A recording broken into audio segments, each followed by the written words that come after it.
What's up, gamers? DreamcastGuy here, and today I wanted to talk about a very controversial topic that seems to be kind of getting debated across the internet, which is 2024 a terrible year for video games? It seems like a big chunk of gamers online are kind of complaining about the quantity and the quality of games. It just seems like, comparing it to the last couple years, even just thinking of exclusives, Nintendo's been killing it the last couple years. Now they have absolutely nothing. PlayStation has certainly stacked out some great releases the last couple years, and this year they've got very, very little to show. And I guess Xbox is trying their best, but most of their games are also coming to PlayStation at this point. It's been surprisingly quiet.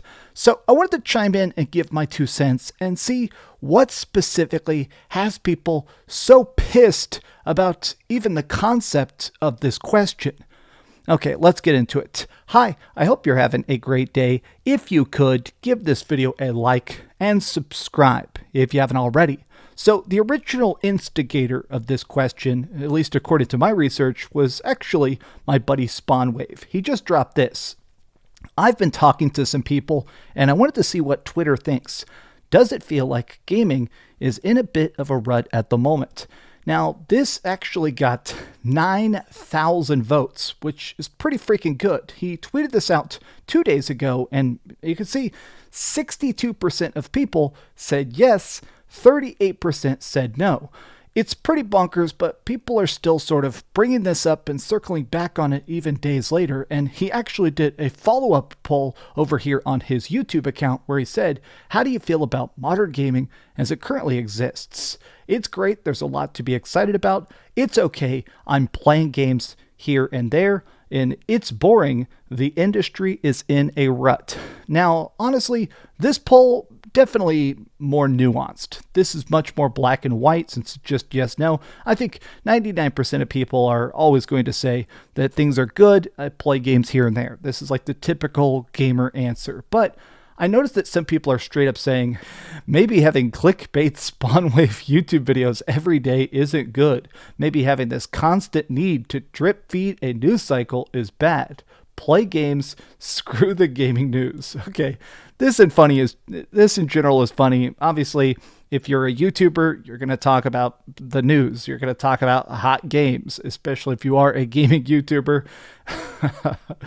Kind of yes, kind of no. There have been a number of fantastic games this year, but the news and discussion cycle has been insanely dry for several months. The console makers have had a ton of note. Not much to discuss other than, hey, Final Fantasy VII Rebirth sure is great. Yeah, I think this is part of why people are kind of feeling that dryness, is that think about the last couple years. There have been acquisitions, there's been mergers, there's been sequels, there's been surprise trailers, whereas definitely, especially this last 6 months, it feels like there's been a bit of a deafening silence. Sony hasn't done any state of plays. I don't think there's been any Nintendo Directs. And at this point, the biggest question mark in my mind is the eternal weird hushed lull around Nintendo. We don't know if they're doing a Nintendo Switch 2. That's the current rumor, but this entire year, they have pretty much nothing coming out. They did a Princess Peach game, which I heard was literally for tiny children and completely sucked. And they're doing a Paper Mario remaster, which I'm definitely not going to buy. Oh yeah, they're doing like another remaster of frickin' Luigi's Mansion. Even though I love those games, I beat them on GameCube. I don't really have that same urge to rush out and buy them again. And PlayStation is quiet as well. It is weird to me that currently some of the biggest games across the internet are old Fallout games. Currently, I'm playing Fallout 4 again whenever it doesn't crash on my PS5. And you know what? Not only is that game good, it's crazy that Fallout 76, Fallout New Vegas, Fallout 3, these old Fallout games are the biggest stuff in the world right now, even though some of them are decades old, and it's because of the TV show. Now, I like the Fallout TV show a lot. I think it's incredibly fun, but when the biggest thing in gaming is not even a current game, I think that is a testament that just in general, gaming is kind of quiet, just in general. But I wanted to go back to this. I almost think this is kind of a point, is that we're in a spot where typically when it comes to video games, I've been saying this for years, I feel like there's two parts of it. There's the playing of the game and there's being excited before the game comes out. And right now, it just doesn't feel like there's a lot to be excited about. Like the fact that freaking Destiny 2 is about to release its final thing. I don't know. Stuff like this, I don't really care about. Some people are actually mad saying like, hey, why are you even asking about a gaming rut? Which of these games did you like most? Okay, so let's definitely address the fact that gaming is not terrible in general. I just think it's that this has been a strangely silent year compared to the last couple of years. This is a list of the best games so far. I'm recording this at the end of April, by the way. So if you see this in the future, maybe the biggest and best and craziest games ever come out. But the fact that Balataro, Dragon's Dogma, Helldivers 2, Persona, Prince of Persia: The Lost Crown.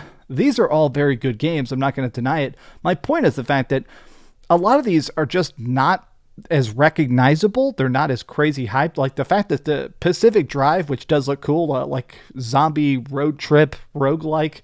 I have no idea what the heck Pepper Grinder is. Tekken 8. I mean, a lot of these games, Ultros, I legitimately do not know what that is. A wrestling game, like, okay, look, I'm not going to be a hater here, but if one of your best games of the year is a sports game, sometimes that can convey that it's a bit of a quiet year. Now I wanted to click this one here. I am not a real gamer, so take this with a grain of salt, but the only gaming-related rut I see these days is gaming Twitter with the same old recycled gamer complaints, including this complaint. Correct me if I'm wrong, but 2023 was the best year in gaming since 2003-2004. Honestly, I think this is a really interesting point that is not being addressed enough, which is the fact that gaming isn't necessarily dead. It's not that it's too completely quiet. It's that we are still coming off the crazy tidal wave of 2023. 2023 literally had a lot of back-to-back crazy releases, especially October, November, December last year was very, very jam-packed. I still think that sometimes people have that like come down where it takes them a bit to sort of catch their breath. And also there is the backlog. I am a professional gamer. I'm a kind of guy that actually needs to constantly be on the content treadmill. I'm always beating games. Even as I record this, I technically have some reviews already set to go for games, already. I already have some reviews set to go live of games I've beaten that aren't out yet. But I realize that a typical, normal, sane individual that perhaps is much more adjusted to life than I am, they're going to play games very slowly. I mean, I put 80 hours into Dragon's Dogma in 2 weeks. A normal person is not going to do that. There's a lot of people that even now are still playing Dragon's Dogma 2, even though that came out months ago at this point. That's kind of my idea, though, is that not only is a gaming rut in the eye of the beholder, but I do feel like there is this part of the conversation that isn't addressed enough, which is the fact that gaming is a constant growing platform, but it's not just the latest and greatest thing. Let me make an analogy. So right now we're about to get, new crazy stuff like Sea of Thieves coming to PS5. I've been playing that. That's cool. You know what? A lot of people are excited for that. It's actually one of the top selling games on PlayStation right now. We're also about to get Stellar Blade. And here's my point. This stuff, even if it is just a port like Sea of Thieves, that does not necessarily invalidate it. That doesn't mean that this is suddenly a game that doesn't count. It doesn't mean that it's not a game that's going to get played, that's going to give people pleasure, that's going to generate more income for Microsoft. And my point is this. I think we need to start to think about gaming the same way we kind of talk about movies or music. And what I mean by that is that this is more of a constantly evolving medium. There's always new stuff, but the old stuff doesn't just get instantly deleted, if that makes sense. Like, yeah, there's a new Taylor Swift album, but there's a lot of old albums you can still listen to. Oh, you want some great music? The Beatles still exist. I guess my point is the fact that it's weird that video games at times are so about the contemporary. There's this new gen crazy stuff, and everything old that doesn't work on your current platform just ceases to exist. There's new games and there's retro games. I don't know. I'm rambling because it is weird that we kind of talk about the idea of gaming just being about the latest and greatest, or else it disintegrates into the ether.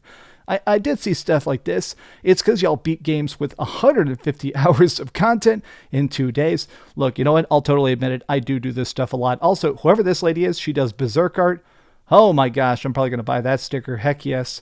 I can't keep up with all the modern games I want to play, and I've accepted that I'll never get to them, but that's not even accounting for all the retro game itches I get, plus the familiar favorites I come back to time and again. I think this is a totally normal person, and I think that most gamers, I'm actually curious to read the comment section of this, because to me, I do want big gaming news. I'm not going to lie. I think it's fun to crank out a big, crazy, viral video talking about stuff. My 2 biggest videos this year were actually talking about Sea of Thieves, which obviously sucked. No, not Sea of Thieves. What the heck? Sorry. My biggest videos this year are talking about Skull and Bones, the terrible Ubisoft pirate game where you're just a boat. It's absolute dog crap. And then Suicide Squad Kill the Justice League, which is a different flavor of dog crap. Although I don't know why I said flavor, but you know what I mean. My point is the fact that these games are constantly getting just dissected and picked apart. And, you know, I like big games, but it is weird that there is still that talk about, oh, if it's not the biggest game ever, then it doesn't count. I also saw this take. This is from my good buddy Night Sky Prince. He predominantly does like RPG reviews and stuff, but he said this: gaming in a rut is a huge discourse right now. Q1 has had strong releases for sure, but between the layoffs, the over-reliance on remakes, and the lack of new IP for mainline entries, Q1 and quarter for the rest of the year being a bit barren, gaming is certainly not going to be as strong as in past years for sure. And I think this is the point that Spawn Wave was originally trying to make, and I think they both here are completely dead on. There's a difference between a bad year and a down year.